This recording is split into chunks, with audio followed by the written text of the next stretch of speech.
कैसे हो प्यारे विद्यार्थियों। स्वागत है आप सभी का आपके ही अपने YouTube channel friend of student 2.0 में। और आज से हम कक्षा 9 गणित का अध्याय 2 शुरू कर रहे हैं और इस अध्याय का नाम है बहुपद पॉलिनोमियल्स। और आज आप प्रश्नावली 2.1 एक्सरसाइज 2.1 को सॉल्व करेंगे। लेकिन इस प्रश्नावली को सॉल्व करने से पहले आप थोड़ा सा बेसिक समझ लें, बेसिक बातें समझ लें, ताकि आप आने वाले सवालों को बहुत आसानी से स्वयं हल कर सकें, अपने आप से सॉल्व कर सकें और प्रश्नों को समझ सकें। तो सबसे पहले आप बेसिक समझ लें, ठीक है। चलिए तो शुरू करते हैं। तो बेसिक में सबसे पहले हम बात कर लेते हैं भाई बीजीय व्यंजक की, ठीक है, बीजीय व्यंजक की। अब भाई आप में से बहुत से स्टूडेंट्स ऐसे भी हैं जिनको ये चीज़ें पता हैं, लेकिन ऐसे विद्यार्थियों से भी मेरा अनुरोध है, रिक्वेस्ट है कि एक बार और समझ लें। भाई समझने में कोई नुकसान नहीं होता, फ़ायदा ही होता है ना। तो बीजीय व्यंजक क्या होते हैं भाई? चर इनटू अचर से बनते हैं बीजीय व्यंजक। चर और अचर को मिलाने से क्या बनते हैं? बीजीय व्यंजक। अब आपके दिमाग में होगा कि भाई ये चर क्या होता है सर? तो चर के मान स्थिर नहीं होते हैं, इन्हें हम प्रतीकों से दिखाते हैं, इन्हें हम अक्सर अक्षरों के द्वारा व्यक्त करते हैं। एक्स, वाई, जेड, टी आदि अक्षरों के द्वारा हम अपने चरों को व्यक्त करते हैं, इनके मान स्थिर नहीं होते हैं। और अचर राशियां क्या होती हैं? ये हमारी होती हैं भाई संख्याएं। क्या होती हैं? संख्याएं, ठीक है। अब आप बीजीय व्यंजक के बहुत सारे उदाहरण भी खुद बना सकते हैं। आपको क्या करना है? चर और अचर को मिला लेना है, बीजीय व्यंजक हो जाएगा। चलो यहाँ पर हम उदाहरण ले लेते हैं। उदाहरण 2x, ये हमारा एक बीजीय व्यंजक है। भाई चर और अचर को मिलाने से बना है। ये चर है हमारा x और 2 है हमारा अचर, है ना। तो ये क्या हो जाता है? एक बीजीय व्यंजक हो जाता है। आप कोई सा भी उदाहरण ले लें। 3y² एक बीजीय व्यंजक है। √x+1 एक बीजीय व्यंजक है। y² प्लस 1/22 हमारा एक बीजीय व्यंजक है। x³ minus x² plus x-7 हमारा एक बीजीय व्यंजक है। ये सभी कैसे बने हैं भाई? चर और अचर को मिलाने से तो बने हैं। तो ये हमारे बीजीय व्यंजक कहलाते हैं। बस बात हो गई हमारी पूरी। ओके, अब हम बात कर लेते हैं भाई बहुपद की। बहुपद क्या होता है? बहुपद, तो स्टूडेंट्स हमारे बीजीय व्यंजक ही बहुपद होते हैं, लेकिन सभी बीजीय व्यंजक बहुपद नहीं होते हैं। केवल वे ही बीजीय व्यंजक बहुपद होते हैं जिनके चरों की घातें पूर्ण संख्याएं होती हैं। यहां लिख देता हूं, चरों की घातें सभी पदों में, जितने भी पद हैं सभी पदों में पूर्ण संख्याएं हों, पूर्ण संख्याएं हों। चरों की घातें सभी पदों में क्या हों? पूर्ण संख्याएं हों। इन पूर्ण संख्याओं से आप घबराइए नहीं भाई। पूर्ण संख्याएं क्या हैं?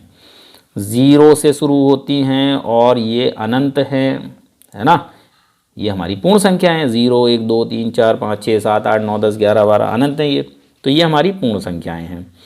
तो केवल वे ही बीजीय व्यंजक बहुपद कहलाते हैं जिनमें चरों की घातें सभी पदों में पूर्ण संख्याएं हों, मतलब यही संख्याएं होनी चाहिए। ऐसा ना हो कि भाई ऋणात्मक संख्याएं हों, जैसे -2, -1 इस तरह की संख्याएं, या फिर बटे वाली संख्याएं 2/7, 5/3, या फिर दशमलव वाली संख्याएं 1.5, 0.5 इस तरह की संख्याएं नहीं होनी चाहिए घातों की, ठीक है। नहीं तो आपका बीजीय व्यंजक बहुपद नहीं होगा। ओके, सेकंड बात और समझ लीजिए। चरों के गुणांक, गुणांक का मतलब समझते हो? गुणा का अंक, जो भी चर है उसके साथ जो गुणा का अंक है उसे हम कहते हैं गुणांक। गुणांक वास्तविक संख्याएं हों। चरों के गुणांक क्या हों? वास्तविक संख्याएं हों। वास्तविक संख्याएं क्या होती हैं भाई? जो भी संख्याएं आप देखते हैं वो सब क्या हैं? वास्तविक संख्याएं हैं। आपने चैप्टर फर्स्ट में पढ़ रखा है ना भाई, परिमेय और अपरिमेय संख्याओं को हम क्या कहते हैं? वास्तविक संख्याएं कहते हैं। ठीक है, तो चरों के गुणांक क्या होने चाहिए? वास्तविक संख्याएं होनी चाहिए। अब ये गुणांक क्या होता है, तो अभी मैं एक उदाहरण लेता हूँ फिर समझाता हूँ। ठीक है, तो पहले हम एक बीजीय व्यंजक लेते हैं और चेक करते हैं कि वो बहुपद है या नहीं है। तो यहाँ मैं ले लेता हूँ 4x² माइनस 2x प्लस 7। ये हमारा एक बीजीय व्यंजक है। ठीक है, अब हमें ये चेक करना है ये बहुपद है या नहीं है। तो सबसे पहली चीज़ कि चरों की घातें सभी पदों में पूर्ण संख्याएं हों। तो यहाँ चर है हमारा x, यहाँ ये एक पद हो जाएगा, ये दूसरा पद हो जाएगा, ये तीसरा पद हो जाएगा। पहला पद आपका है 4x² और दूसरा पद है -2x और तीसरा पद है 7। ठीक है, तो इन सभी पदों में x की घातें क्या हों? चर की घातें क्या हों भाई? पूर्ण संख्याएं। तो यहाँ तो हमारी x की घात है 2, ये एक पूर्ण संख्या है। यहाँ कोई घात नहीं है, तो इसका मतलब है यहाँ है घात 1। लेकिन यहाँ तो हमारा चर है ही नहीं, तो यहाँ जो चर है इसकी घात है 0। ठीक है, और अगर किसी भी चर की घात 0 है तो मान होता है इसका 1। ठीक है ना, देखो यहाँ आप 1 रखोगे, 7 की 1 की गुणा करो तो क्या मिल जाएगा? 7 मिल जाएगा। ठीक है, तो यहाँ चर है हमारे x और सभी पदों में x की घातें क्या हैं भाई? ये पूर्ण संख्याएं हैं। तो एक शर्त पूरी हो गई, इस व्यंजक ने, इस बीजीय व्यंजक ने एक शर्त पूरा कर दिया। दूसरी शर्त क्या है? चरों के गुणांक वास्तविक संख्याओं। गुणांक क्या है? x की घात 2 के साथ गुणा का अंक है 4, तो ये x की घात 2 का गुणांक हो जाता है।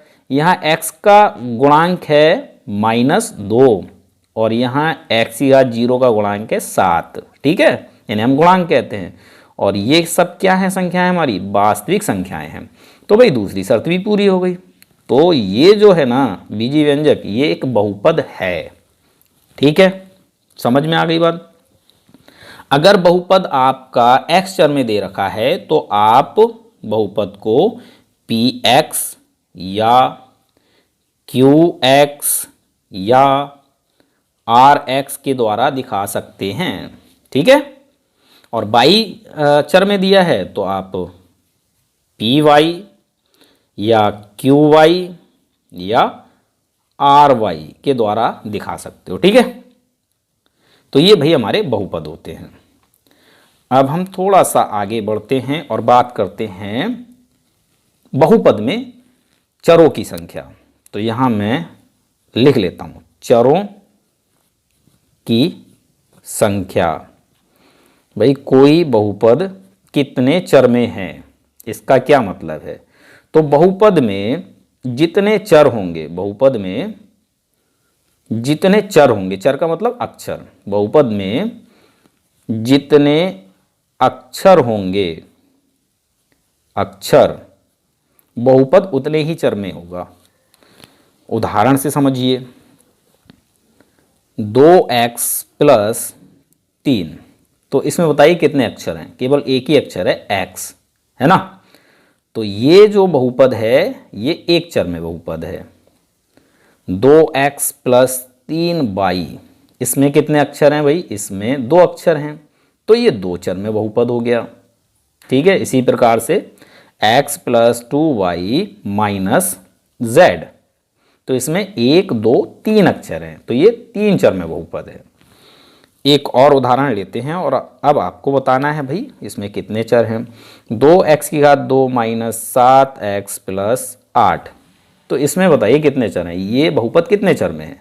तो भाई इसमें एक ही अक्षर है x। ठीक है ना, तो ये एक चर में बहुपद है।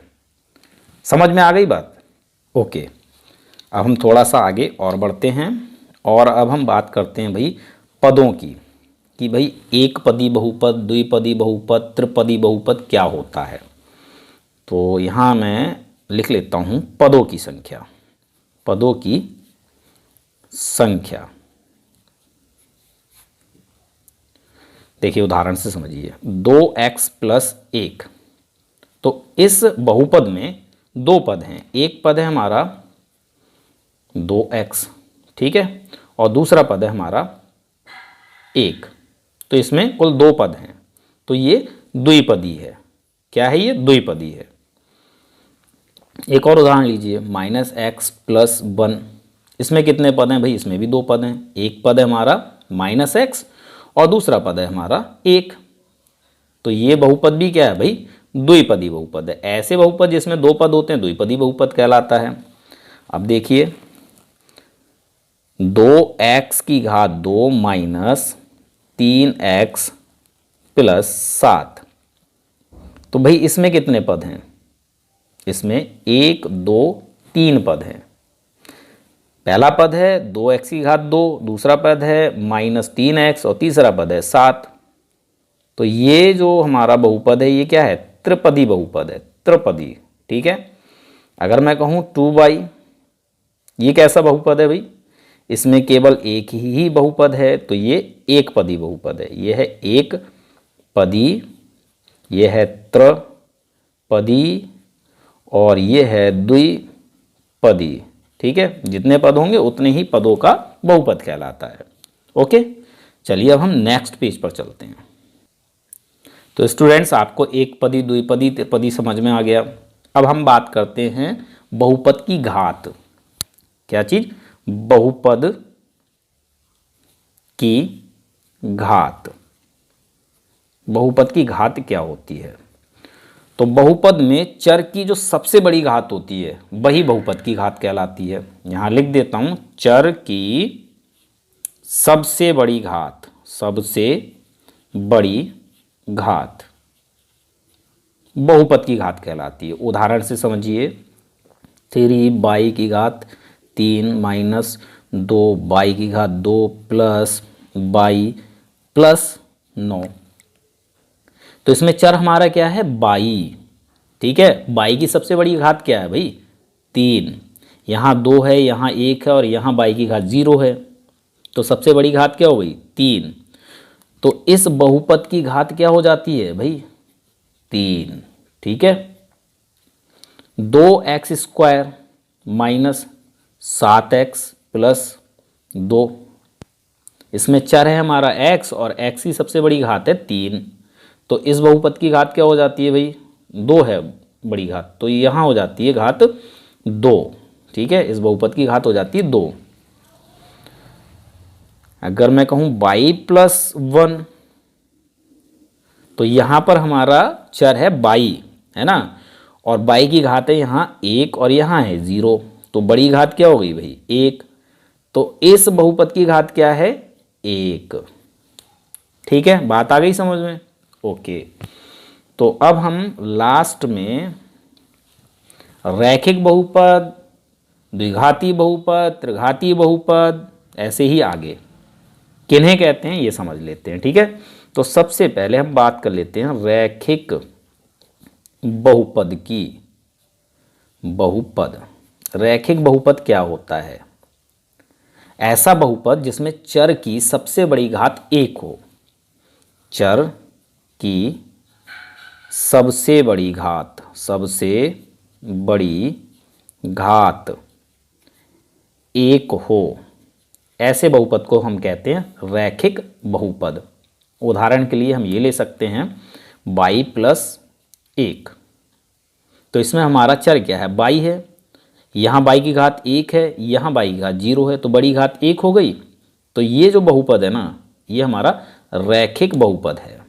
और रैखिक बहुपद में अधिक से अधिक 2 ही पद हो सकते हैं, 2 से ज़्यादा नहीं। ठीक है, तो एक रैखिक बहुपद किस रूप का होता है भाई? ax प्लस b के रूप का, जहां x हमारा चर होगा। कोई बहुपद अगर x चर में है और वो रैखिक बहुपद है तो इस रूप का होगा। y चर में है तो होगा भाई a/y प्लस b, जहां हमारे a और b, ये a और b क्या हैं? वास्तविक संख्याएं, संख्याएं हमारी, अचर हैं ये। और a आपका 0 नहीं होना चाहिए। अगर a 0 होगा तो 0 गुणा बाई क्या हो जाएगा? ये 0 हो जाएगा, यहाँ से आपका चर ही गायब हो जाएगा।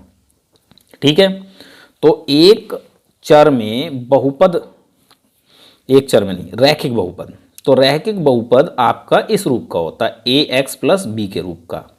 ठीक है, अब हम बात करते हैं द्विघाती बहुपद की। द्विघाती बहुपद, तो भाई द्विघाती बहुपद क्या होगा?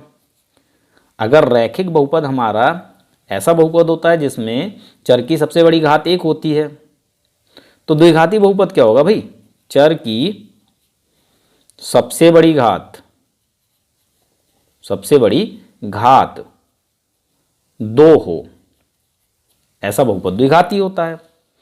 उदाहरण के लिए आप कोई भी एक उदाहरण ले लीजिए भाई, 2x की घात 2 माइनस 3x प्लस 9।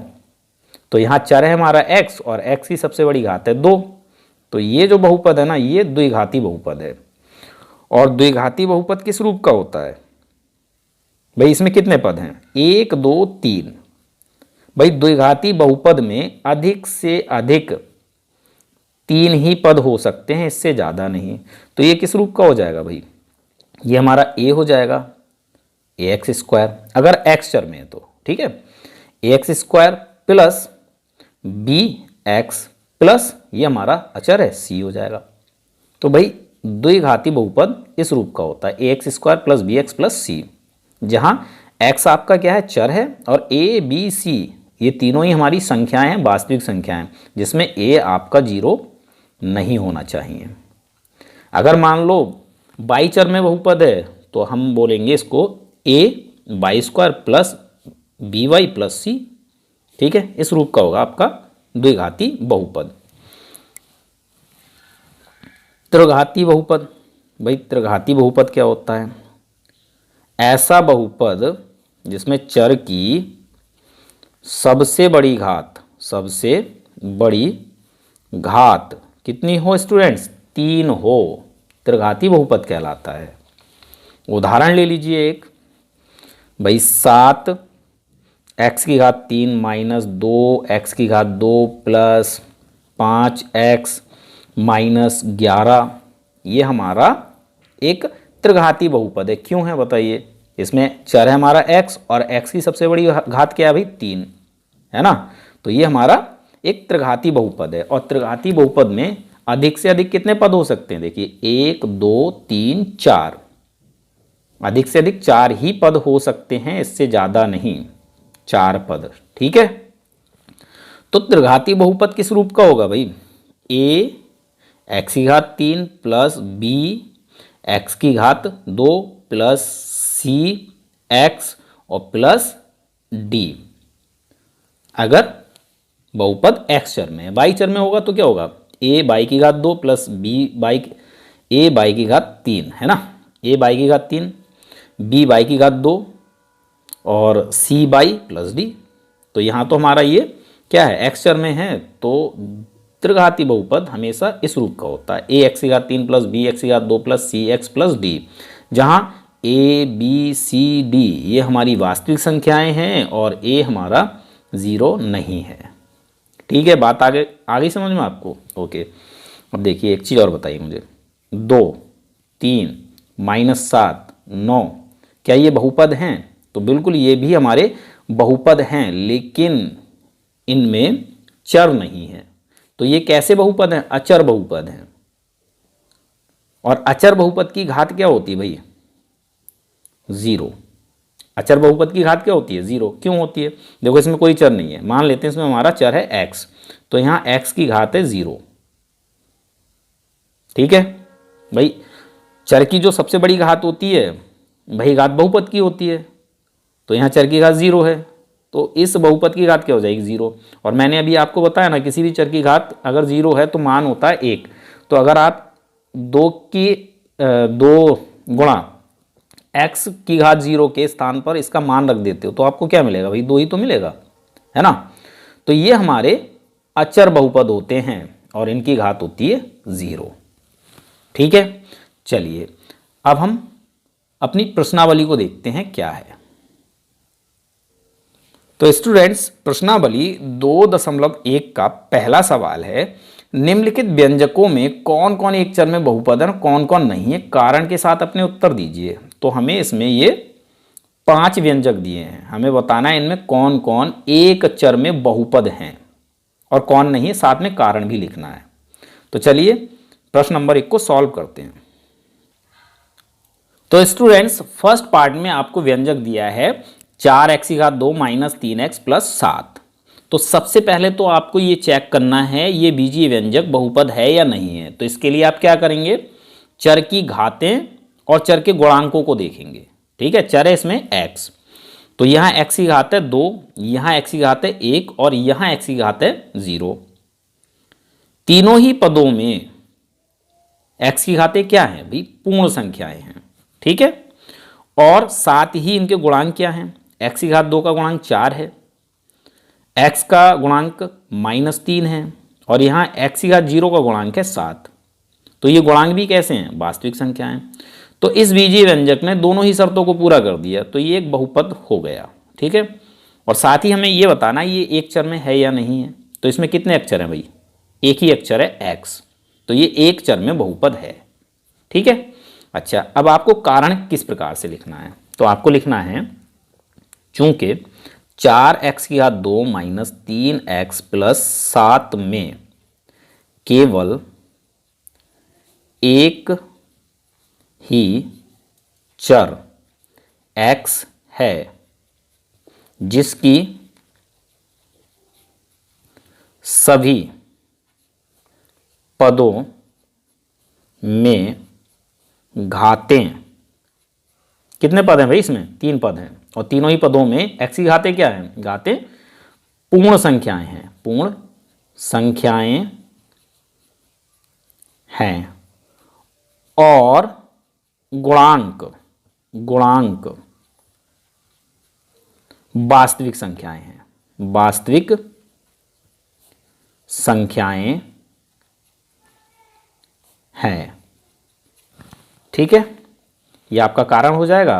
अब आप लिख देंगे इसीलिए 4x की घात 2 माइनस 3x प्लस 7 एक चर में बहुपद है, एक चर में बहुपद है। उम्मीद करता हूं समझ में आ गया होगा आपको ये सवाल। तो देखिए सेकंड पार्ट में आपको दिया है y² प्लस √2। तो सबसे पहले आपको चेक करना है बहुपद है या नहीं है। तो इसमें हमारा चर है y, ठीक है, और y की दोनों ही पदों में घातें क्या हैं, यहाँ घात है 2 और यहाँ घात क्या है भाई, y है ही नहीं, तो इसका मतलब है घात है 0। तो यहाँ y की घात 0 है, यहाँ y की घात 2 है, दोनों ही पूर्ण संख्याएं हैं घातें। और इनके गुणांक क्या है, देखिए y की घात 2 के आगे कुछ नहीं लिखा है, जहाँ कुछ नहीं होता वहाँ 1 होता है। तो y की घात 2 का गुणांक है 1 और यहाँ y की घात 0 का गुणांक है √2। तो 1 और √2 ये दोनों ही क्या हैं, वास्तविक संख्या है, तो इनके गुणांक भी वास्तविक संख्या है। तो ये हमारा एक बहुपद है और चर है इसमें केवल एक ही अक्षर है y, तो ये एक चर में बहुपद है। ठीक है, चलिए हम कारण लिख लेते हैं। तो स्टूडेंट्स आपको कारण में लिखना है चूंकि y की घात 2 प्लस √2 में केवल एक ही चर y है जिसकी सभी पदों में घातें पूर्ण संख्याएं और गुणांक वास्तविक संख्याएं हैं, इसीलिए y की घात 2 प्लस √2 एक चर में बहुपद है। ठीक है, नेक्स्ट है आपका थर्ड 3√t प्लस t√2। तो सबसे पहले तो आप चेक कीजिए ये बहुपद है या नहीं है। इसमें चर है हमारा t और t की दोनों पदों में घातें क्या हैं भाई, यहाँ घात है 1 लेकिन यहाँ घात क्या है भाई t की, तो आप रूट हटाओगे तो आपको t की घात मिलेगी 1/2। तो ये जो है ना 1/2 ये पूर्ण संख्या नहीं है, यहाँ पर हमारी पूर्ण संख्या है घात, लेकिन यहाँ इस पद में t की घात एक पूर्ण संख्या नहीं है, तो ये हमारा बहुपद नहीं है। आगे हमें चेक करने की ज़रूरत ही नहीं है। तो आपको कारण कैसे लिखना है, तो स्टूडेंट्स आपको लिख लेना है चूंकि 3√t प्लस t√2 में केवल एक चर t है जिसकी सभी पदों में घातें पूर्ण संख्याएं नहीं हैं। यहाँ तो पूर्ण संख्या है घात, लेकिन यहाँ पूर्ण संख्या नहीं है, इसीलिए 3√t प्लस t√2 एक बहुपद नहीं है। ठीक है, और अगला आपको दिया है फोर्थ y प्लस 2/y। तो सबसे पहले चेक करना है ये बहुपद है या नहीं है। तो चर है इसमें y की घातें देखिए, यहाँ पर घात है 1 और यहाँ पर भी घात है 1, ठीक है। लेकिन जब इस बाई को आप ऊपर लेकर जाओगे तो आपको मिलेगा बाई प्लस 2 बाई की घात -1। यहाँ प्लस में ऊपर जाती है ये माइनस की हो जाएगी, मतलब यहाँ बाई की घात एक ऋणात्मक संख्या, एक ऋणात्मक पूर्णांक है। तो ये हमारा एक बहुपद नहीं है भाई, घातें हमारी पूर्ण संख्या होनी चाहिए, ऋणात्मक वगैरह नहीं होनी चाहिए, ठीक है। तो ये हमारा एक बहुपद नहीं है। तो हमें कारण कैसे लिखना है? तो स्टूडेंट्स आपको कारण में कुछ इस प्रकार से लिखना है, चूंकि बाई प्लस 2/22 में केवल एक ही चर बाई है जिसकी सभी पदों में घातें पूर्ण संख्याएं नहीं हैं। यहाँ पर पूर्ण संख्या है लेकिन यहाँ पूर्ण संख्या नहीं है, ऋणात्मक घात है, ठीक है। इसीलिए बाई प्लस 2/22 एक बहुपद नहीं है, ओके। और लास्ट आपको दिया है फिफ्थ, x की घात 10 प्लस बाई की घात 3 प्लस t की घात है 50। तो भाई ये तो हमारा एक बहुपद है, इसमें 3 चर हैं x, y, t, और चरों की घातें भाई पूर्ण संख्याएं हैं और इनके गुणांक भी क्या हैं भाई, वास्तविक संख्याएं। तो ये हमारा एक बहुपद है, लेकिन कितने चर में है भाई, इसमें 3 अक्षर हैं x, y, t, तो ये 3 चर में बहुपद है। तो कारण आपको लिखना है, चूंकि x की घात 10 प्लस y की घात 3 प्लस t की घात 50 में 3 चर x, y तथा t हैं जिनकी घातें पूर्ण संख्याएं और गुणांक वास्तविक संख्याएं हैं। इसीलिए x की घात 10 प्लस y की घात 3 प्लस t की घात 50 3 चरों में बहुपद है, ठीक है। यहाँ आपका प्रश्न नंबर 1 पूरा हो जाता है। आप आगे प्रश्नों को देखोगे तो आपको लगेगा कि हाँ आप इन सभी प्रश्नों को सॉल्व कर सकते हो। तो आप पहले उन प्रश्नों को सॉल्व करने का प्रयास कीजिए। हम मिलते हैं अपने अगले वीडियो लेक्चर में, क्योंकि ये वीडियो बहुत ज़्यादा लंबा हो जाएगा, इसीलिए अगले वीडियो लेक्चर में हम अगले सवालों को सॉल्व करेंगे। तब तक के लिए धन्यवाद।